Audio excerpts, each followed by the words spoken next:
নিঃস্বার্থ বন্ধুত্বের এক অবিশ্বাস্য গল্প। বন্ধুত্বের অনেক গল্প শুনেছেন, অনেক ত্যাগের কাহিনী দেখেছেন, কিন্তু আজ যে গল্পটি বলবো তা হয়তো সবকিছুকে ছাপিয়ে যাবে। এই গল্পে বন্ধুত্ব কেবল কথার ফুলঝুরি নয়, বরং এক নিঃস্বার্থ আত্মত্যাগের বাস্তব প্রমাণ। সবকিছু ঠিকঠাক চলছিল, কিন্তু হঠাৎ এক ভয়ঙ্কর দুর্ঘটনা বদলে দিল সবকিছু।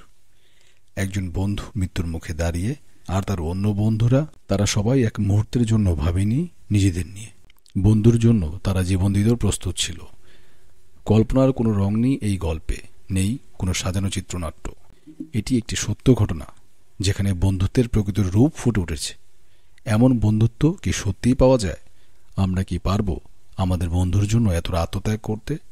সত্য ঘটনা অবলম্বনে নির্মিত 2024 সালে মুক্তিপ্রাপ্ত মঞ্জুমাল বয়েজ, এক বন্ধুত্বের অবিশ্বাস্য গল্প। আজকের এই চমকপ্রদ গল্পের শেষ পর্যন্ত থাকুন আর ভাবুন, আপনার বন্ধুত্ব কতটা নিঃস্বার্থ। গল্পের শুরুতেই আমরা হোটেলের একজন ড্রাইভারকে খাবার শেষ করে নিউজ পেপার দিয়ে হাত মুছতে দেখি। হাত মোছা শেষে সে একটা ছবি দেখে থমকে যায়, সেই সাথে দোকানদারকে পরে জানাতে বলে। আর এই খবরটা শোনার পর সেখানে থাকা সবাই অনেক অবাক হয়ে যায়। এই নিউজটা জানার পর এই ড্রাইভার তার সঙ্গে থাকা সবাইকে নিয়ে সোজা চলে আসে কেরালা চার্চে। কেন তারা এমনটা করলো তা আমরা একটু পরেই জানতে পারবো। এই ঘটনার কিছুদিন আগে ফ্ল্যাশব্যাকে দেখা যায় কেরালার মঞ্জুমাল গ্রামে একটি বিয়ে বাড়ির অনুষ্ঠান দেখানো হয়। এখানে সবাই প্রচুর মজা করছে। এখানে দেখা যায় একটা গ্রুপের 10-12 জন ছেলেকে। তাদের গ্রুপের নাম মঞ্জুমাল বয়েজ। তাদের গ্রুপের একজনের আজ বিয়ে। অনেকদিন পর এই গ্রুপে সবার সঙ্গে সবার দেখা হয়। আসলে যে যার কাজ করার জন্য ব্যস্ত থাকার কারণে অনেক সময় তারা এক হতে পারে না। তো বিয়ের সুবাদেই যেহেতু এক হয়েছে, সেহেতু তারা আনলিমিটেড মজা করতেই থাকে। এমন সময় তাদের সঙ্গে আরেকটা গ্রুপের ঝগড়া লেগে যায়, কারণ তারা এই গ্রুপটার সঙ্গে কিছুদিন আগে একটা খেলা হেরে গিয়েছিল, যার সূত্রপাত ধরে ঝামেলা হতে হতে তারা সবাই হাতাহাতির পর্যায়ে চলে যায়। এখানে কারা বেশি পাওয়ারফুল সেটা জানার জন্য একটা ম্যাচ আয়োজন করা হয়। মুহূর্তের ভিতর বিয়ে বাড়ির আমেজ পরিণত হয় খেলার মাঠে। মঞ্জুমাল বয়েজ অনেক চেষ্টা করেও ম্যাচটা তারা হেরে যায়। তো যাই হোক, পরদিন কৃষ্ণা তার কাজ শেষ করে বাড়ি ফেরার সময় তার অফিসের পাশে থাকা ফটো স্টুডিওর একটা মহিলা তার কাছে তাদের গতকাল রাতে যে গ্রুপটার সঙ্গে ঝামেলা হয়েছে তাদের একটা ফটো অ্যালবাম দেয়, তাদেরকে দিয়ে দেওয়ার জন্য। আসলে তারা অনেক ছবি তুলেছিল আর সেগুলো প্রিন্ট করাতে দিয়েছিল। যেহেতু তারা পাশাপাশি থাকে, তাই তার মাধ্যমে পাঠিয়ে দেয়। এরপর দেখা যায় কৃষ্ণা এই অ্যালবামটা তাদের গ্রুপের বন্ধুদের দেখায়। তো তখন সবাই অনেক আফসোস করে। তারা বলতে থাকে, এরা কত জায়গায় ঘুরতে যায়, কত সুন্দর ছবি তুলে রাখে, এদের কত ভালো স্মৃতি, কিন্তু আমাদের ভেতর এমন কোনো কিছুই নেই।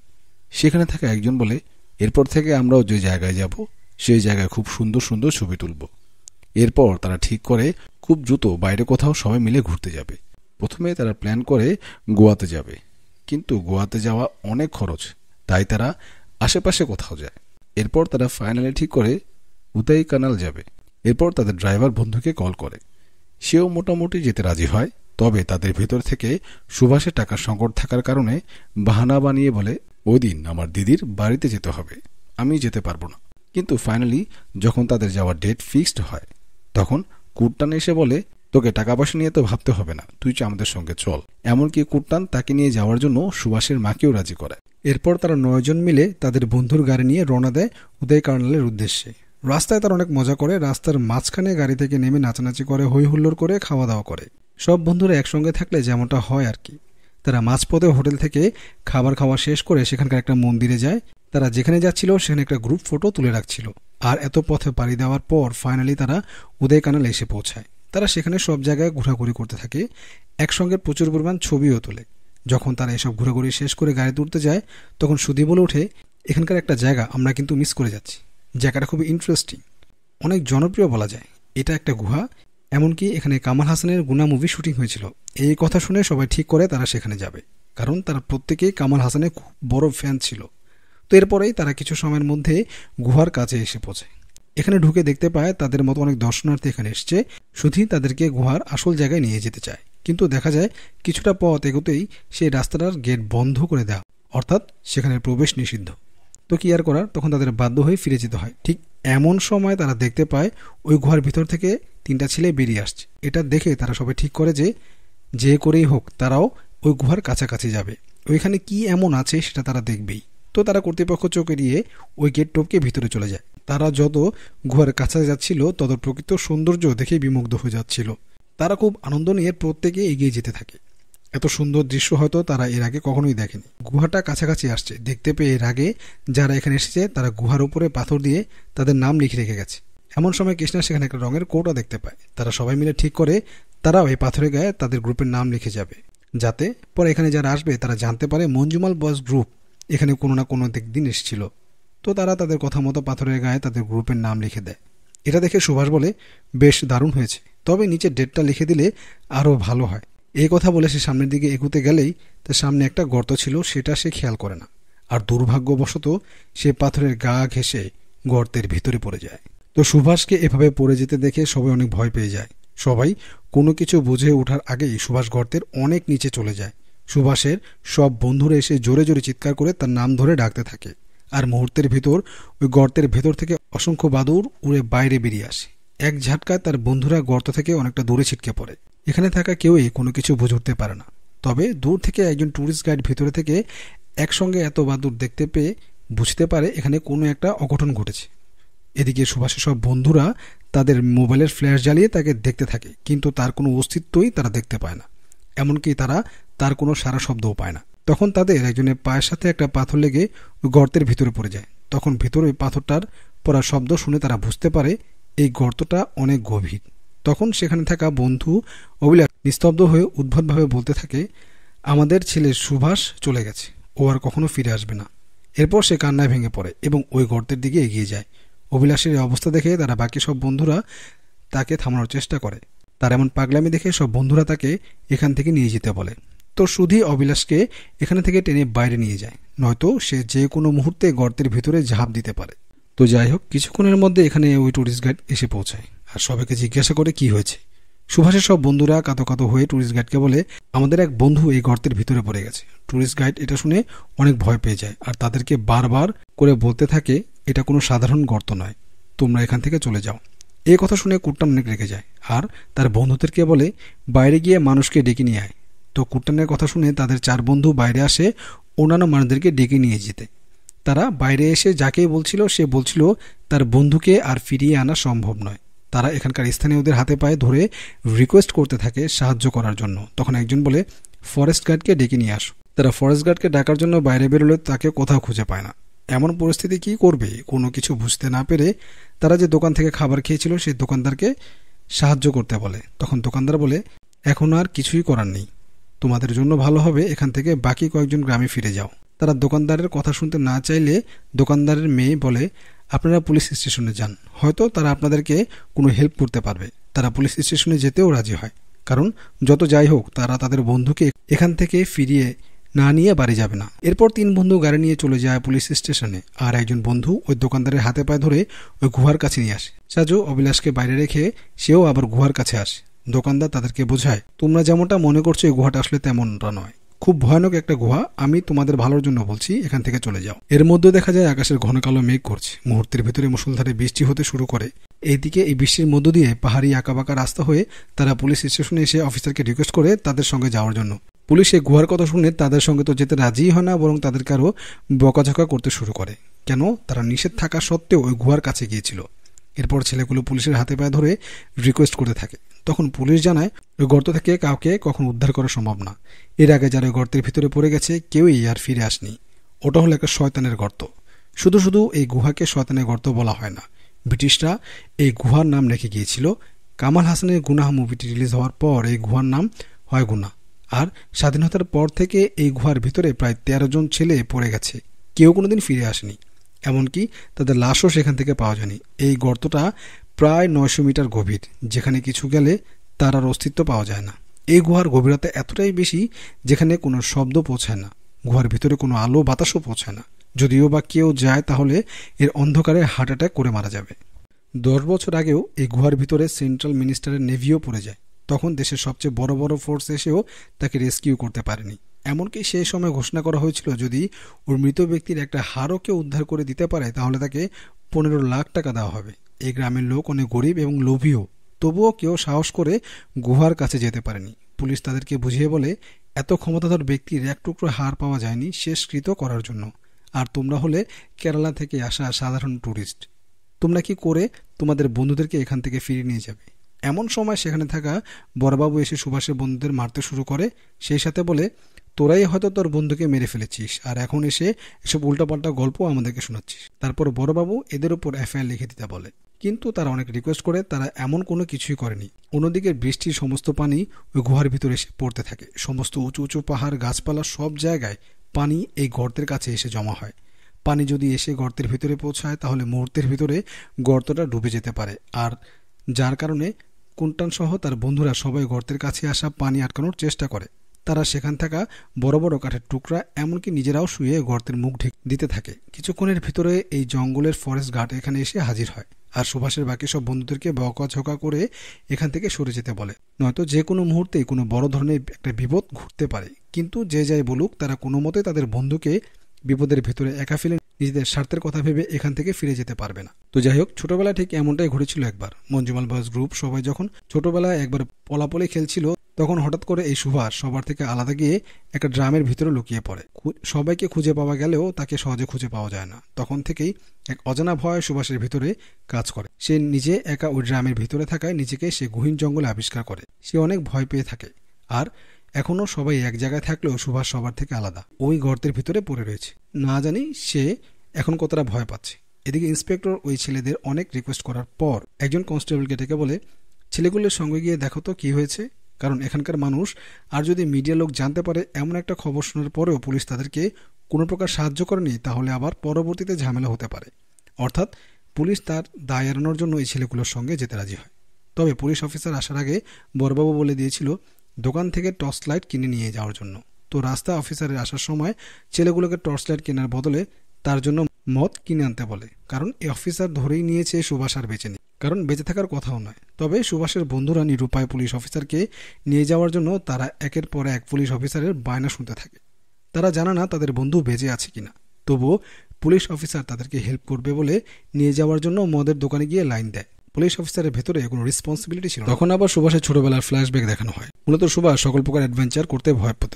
তারা যখন একবার গ্রুপের সবাই মিলে নদীতে ঝাঁপ দিয়ে গোসল করছিল, তখন সবাই নদীতে ঝাঁপ দিলেও সুভাষ ঝাঁপ দিতে ভীষণ ভয় পাচ্ছিল। তবুও সে সবার দেখা দেখি সাহস করে নদীতে ঝাঁপ দেয়। এই ঝাঁপটাই আবারও দেখা যায় সে কিভাবে গর্তের ভিতরে পড়ে গেছে। তবে সুভাষের ভাগ্য ভালো যে সে একদম এই গর্তের তলানিতে না পড়ে একটা পাথরের উপর এসে পড়ে আছে। তবে সে অনেক আহত হয়েছিল। পুলিশ মদ খেতে খেতে কিছুক্ষণ পর সেখানে এসে পৌঁছায়। তবে পুলিশের কোনো আগ্রহ ছিল না এই গর্তের কাছে যাওয়া এবং পরিস্থিতির পর্যবেক্ষণ করা। তবে সুভাষের বন্ধুরা গাড়ি থেকে নেমে কাঁধে পুলিশ স্টেশন থেকে আনা দড়িগুলো নিয়ে দৌড়ে সে গর্তের কাছে চলে আসে। পুলিশ ধীরে সুস্থে সেই গর্তের কাছে এসে পৌঁছায়, আর তার হাতে থাকা টর্চলাইট গর্তের দিকে মেরে সুভাষের নাম ধরে কয়েকবার ডাকে, কিন্তু কোনো সারা শব্দ না পেলে সে সবাইকে এখান থেকে চলে যেতে বলে। তো পুলিশ অফিসার সবাইকে বলে, তোমাদের বন্ধু আর বেঁচে নেই, তোমরা দ্রুত উপরে যাও। এ বলে সে নিজেই উপর দিকে যেতে থাকে এবং তাকে গাড়ি করে পৌঁছে দিতে বলে। কিন্তু সুভাষের বন্ধু প্রসাদ কোনো মতে তার গাড়ি নিয়ে পুলিশ অফিসারকে পৌঁছে দিতে রাজি হয় না। এতে পুলিশ অফিসার তাকে উল্টোপাল্টা থ্রেট দিতে শুরু করে। এমন পরিস্থিতিতে সেখানে ওই দোকানদার পুলিশকে বলে, আপনি মাত্র এসে এখনই চলে যেতে চাচ্ছেন? বৃষ্টি থামলে তো আপনি তাকে উদ্ধারের করার ব্যবস্থা করতে পারেন। কোনো কিছু না করে আপনি কিভাবে এখানে থেকে অজুহাত দিয়ে চলে যেতে পারেন? আপনি তো কমসে কম একবার চেষ্টা করতে পারেন। এরপর অনেকক্ষণ যাবৎ সবাই মিলে অপেক্ষা করে বৃষ্টি কমে যাওয়ার, কিন্তু বৃষ্টি থামার নাম নেই। বেশ অনেকটা সময় পার হওয়ার পর অবশেষে বৃষ্টি থামে। তখন পুলিশ আবারও সুভাষের নাম ধরে ডাকে। তার আর কোনো সারা শব্দ না পেয়ে সে বলে সে আর বেঁচে নেই। তারপরও সুভাষের বন্ধুদেরকে জোর করে এখান থেকে নিয়ে যেতে থাকে। তখন একজন ওই গর্তের সামনে চিৎকার চেঁচামেচি করে সুভাষ নাম ধরে ডাকতে থাকে। অন্যদিকে সুভাষ খুবই আহত অবস্থায় গ্রুপের ভেতরে একটা পাথরের সঙ্গে আটকে আছে। সে এত চেষ্টা করেও সবাইকে ডাকতে পারছে না। সে চেষ্টা করছে সবাইকে ডাকার, কিন্তু তার আওয়াজ কারো কান পর্যন্ত পৌঁছাচ্ছিল না। সুভাষ এতটাই আহত হয়ে পড়েছিল যে সে তার নিজের হাত পাও নড়াতে পারছিল না। আর এক পর্যায়ে সে তার এই কষ্টের আর্তনাদের আওয়াজ একটু একটু ভেসে আসতে থাকে গর্তের সামনে। তার এই ভেসে আসে গুনগুনো কষ্টের শব্দ তার বন্ধুরা শুনতে পায়। এরপর সুভাষের বন্ধুরা তার নাম ধরে জোরে জোরে ডাকতে থাকে। সুভাষও তাদের উত্তর না দিতে পেরে শুধু আহ আহ বলে কাঁদতে থাকে। তার এই শব্দ শুনে সব বন্ধুরা একটু সাহস পায়, কারণ তাদের বন্ধু মারা যায়নি, এখনো বেঁচে আছে। তারা চাইলেই আবারও তাদের বন্ধুকে ফিরিয়ে আনতে পারবে। তারা আবারও সুভাষকে ফিরিয়ে আনার স্বপ্ন দেখে। তবে এই গুহার পাশে থাকা আশেপাশের সবাই অনেক অবাক হয়ে যায়, কারণ এ পর্যন্ত কেউই এই গর্ত থেকে বেঁচে ফিরতে পারেনি। তো যাই হোক, ফরেস্ট অফিসার অবশেষে রেস্কিউ টিমকে খবর দিতে বাধ্য হয়। তারা ওই গর্তের ভেতরে দিয়ে দড়ি ফেলে, কিন্তু সুভাষের অবস্থা অনেক খারাপ। তার পক্ষে দড়ি বেয়ে উপরে উঠে আসা কোনোভাবেই সম্ভব নয়। কিন্তু দেখা যায় রেস্কিউ টিম এছাড়া তেমন কোনো বিশেষ কিছুই করে না। এটা দেখে সুভাষের বাকি সব বন্ধুরা খুব হতাশ হয়ে যায়। তার বন্ধুরা অফিসারকে বলতে থাকে, স্যার একটা ব্যবস্থা করুন, এভাবে আর কত সময়, অনেকটা সময় পার হয়ে গেছে, না জানি ও কি অবস্থায় আছে। পুলিশ অফিসার চিৎকার করে তাদেরকে বকা দিয়ে বলে, তোমাদের কাছ থেকে আমি আমার কাজ শিখব না, আমি জানি কি করতে হবে। এটা অন্যান্য সাধারণ কোনো গর্তের মতো না, এটা আঁকাবাঁকা ট্যাংরা একটা গর্ত।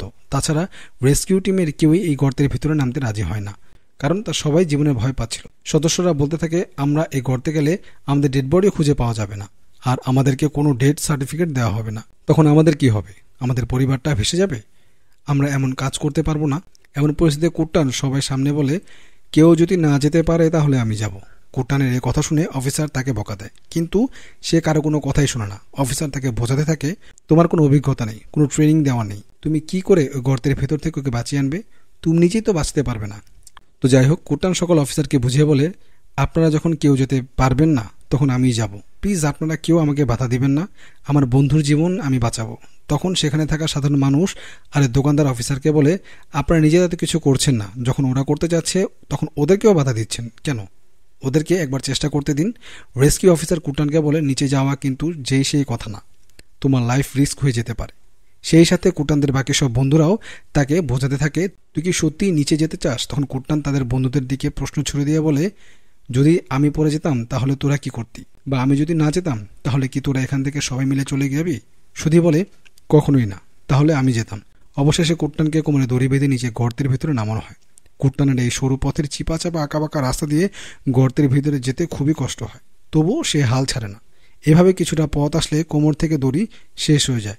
কুট্টান চিৎকার করে উপর থেকে দড়ি ছাড়তে বলে, কিন্তু ফরেস্ট অফিসার এই দড়ির সাথে আর দড়ি জোরে লাগাতে চায় না, কারণ অলরেডি কুট্টান 125 ফুট নিচে চলে গেছে। এরপর তার অক্সিজেনের ঘাটতি শুরু হবে।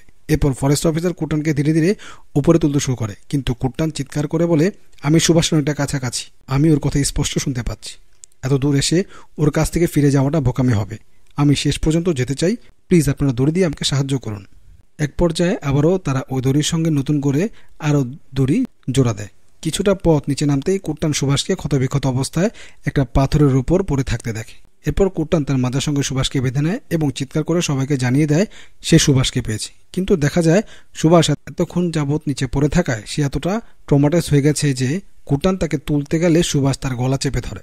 তাদের ভেতরে ধস্তাধস্তি শুরু হলে তারা সেখান থেকে আরও নিচে চলে যায়। উপরে থাকা দড়িতে টান লাগলে রেস্কিউ টিম ওই দড়ির উপর থেকে টানতে শুরু করে। তারপর তারা বন্ধুরাও ওই দড়িটা টেনে নিয়ে যায়। এইভাবে কুট্টান সুভাষকে নিয়ে ধীরে ধীরে উপরের দিকে উঠে আসে। কিছুটা পথ বেশ ভালোভাবে উঠলেও মাঝখানে এসে তারা পাথরে ভেতে যায়, কোনোভাবেই উপরে ওঠা সম্ভব হয় না। তখন উপরে থাকা সবাই কি করবে কোনো কিছু বুঝতে পারে না। এই সরু পথ দিয়ে আসার সময় কুট্টান আর সুভাষ আরও বেশি আঘাত পাচ্ছিল। আর কিছুক্ষণ পর সেখানে অবিলাস আসে আর তাদের সবাইকে বলে দড়িটা একটু লুজ করতে, যেহেতু তারা এর আগেই একটা গ্রুপ হয়ে বিভিন্ন প্রতিযোগিতায় অংশগ্রহণ করে। তাদের টিম এই দড়ি টানার প্রতিযোগিতায় অংশগ্রহণ করত, যেমনটা আমরা গল্পের শুরুতে বিয়ে বাড়িতে দেখেছিলাম। এরপর তারা দড়িটা লুজ করে সবাই মিলে শক্ত হাতে দড়ি উপরে টেনে উঠায়। অবশেষে কুট্টান আর সুভাষ উপরে উঠে আসে। এই অবস্থা দেখে সবাই অনেক খুশি হয়, তবে তাদের অবস্থা দেখে আবার অনেকে কষ্টও পায়। তবে তারা বেঁচে আছে এটাই বেশি। তারা তাড়াতাড়ি করে দুজনকে হসপিটালে ভর্তি করে, কারণ দুজনের অবস্থাই খুবই খারাপ হয়ে গিয়েছিল। হসপিটালে নিলে ডক্টররা প্রাথমিক ট্রিটমেন্ট করে তাকে শহরে নিয়ে যেতে বলে, কেননা এখানে ভালো ট্রিটমেন্ট পাবে না, যেহেতু তারা অনেকটা আহত হয়েছে। তারা সুভাষকে দ্রুত করে শহরের হসপিটালে নিয়ে আসে। এদিকে সুভাষের মা এসে ছেলের এই অবস্থা দেখে কুট্টানকে যাচ্ছে না তাই কথা শুনিয়ে দেয়, কারণ কুট্টান তার ছেলেকে নিয়ে গিয়েছিল। কুট্টান এত কথা শোনার পরও সুভাষের মাকে কোনো কিছুই বলে না। সে তার ছেলের জীবন বাঁচিয়েছে সেটাও মুখ ফুটে বলে না। আর কিছুদিন পর সবাই যে যার কাজে ব্যস্ত হয়ে পড়ে। তবে দেখা যায় সুভাষ অনেক চেষ্টা করেও তার স্বাভাবিক জীবনে ফিরে আসতে পারে না। তার ওই গর্তের ভেতরে মুহূর্তগুলো বারবারই মনে পড়তে থাকে। সিন বর্তমানে চলে আসলে দেখা যায় ওই ড্রাইভার চাঁদের ফাদারকে এমন মহৎ ঘটনা বলে দেয়, যেটা সে নিউজ পেপার তারপর সমস্ত মিডিয়ার লোককে জানিয়ে দেওয়া হয়। অন্যদিকে সুভাষের মা এই ঘটনার সত্যিটা জানতে পেরে কুট্টানদের বাড়িতে দৌড়ে আসে। এমনকি আশেপাশে থাকা কুট্টানদের পাড়া প্রতিবেশী তাদের বাড়িতে উকিঝুঁকি মারতে থাকে। এটা দেখে তারা বেশ অবাক হয়ে যায়, বুঝতে পারে না আসলে কি হয়েছে। সুভাষের মা এসে কুট্টানের কাছে কান্না করে ক্ষমা চায়, না জেনে বুঝে তাকে অনেক বাজে কথা বলেছে। এরপর গল্পের শেষ দৃশ্যে দেখানো হয় ফরেস্ট অফিসাররা ওই গর্তের মুখে পার্মানেন্টলি বন্ধ করে দেয়, যাতে আর কারোর অবস্থা সুভাষের মতো না হয়। এখন এই গর্তটার অস্তিত্ব আছে। সেই সাথে সত্য ঘটনা অবলম্বনে শিয়া মঞ্জুমাল বয়েজ গ্রুপে কিছু ছবি দেখানো হয়। এর মধ্যে দিয়েই আজকের এই গল্প এখানেই শেষ হয়। তো আপনাদের কাছে কেমন লেগেছে আজকের এই মর্মান্তিক গল্প অবশ্যই তা কমেন্ট করে জানাবেন। দেখা হবে পরবর্তী কোনো ভিডিওতে। সে পর্যন্ত ভালো থাকবেন। আল্লাহ হাফেজ। আসসালামু আলাইকুম।